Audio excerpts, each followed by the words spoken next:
Hi there. Today's video is about taking your speaking to a professional level. Now, it's from a beginner standpoint because this is for you if perhaps maybe you have a story inside of you and you're thinking, oh, maybe I can take this to a professional level or even do it on the side. Maybe you've spoken at meetings at work, and so you kind of are comfortable speaking in front of people. Maybe you've given a toast at a wedding, or you've been the best man or the maid of honor, and you've given some speeches, and you want to see if there's somewhere more you can take this. These next three steps are going to help you to do just that. The first step is to join an organization or a group that's going to help you work on your stories, get feedback, start to work on what you want to say when you speak to people.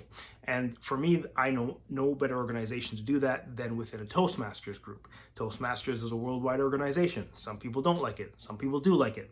The bottom line is, if you know what you want out of it, then it helps you that much better. A lot of people think, oh, I'm going to join and become a professional speaker.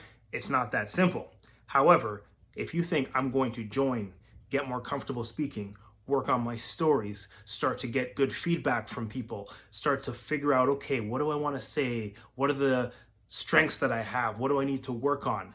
Then Toastmasters is perfect for you. It's a great start. It's a great place to speak. It's a great place to meet actually good friends. I have some lifelong friends that are Toastmasters. That's what it's good for. That's step one. Step two is stages. Now you start to figure out, okay, I know my stories. I know kind of where I'm going and the kind of stories that are resonating with people.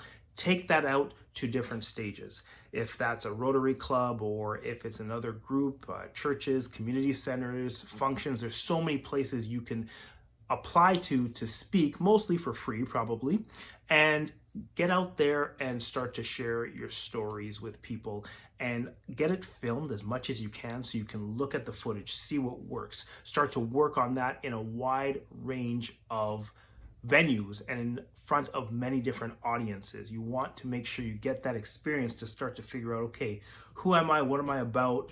What do I want to speak about? That's number two, stages. Number three is focus. This is where it's going to get serious. You now want to know, who do you want to speak to specifically, and what problem are you helping them solve?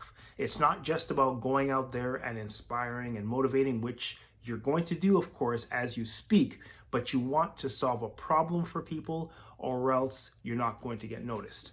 So who is it that you want to help? What problem are you going to solve for them? And you should have some credibility behind you. For instance, when I speak to first responders, I used to be a first responder. It's an easy fit. You want to make sure you have some credibility behind you that tells why you're the person to solve that problem and who you want to solve that to, who you want to solve that for. You want to get coaching in that area, so you want to definitely get a coach that's going to help you focus into your niche, your audience, what you want to solve for them. And that is the third step. So remember these three steps. Find a group to practice, get onto some different stages, and then focus on who you want to help and what problem you want to solve for them. If this was helpful, let me know what you think, comment below, and of course, share this with those you know, and connect with me if you need some coaching to take your speaking to the next level.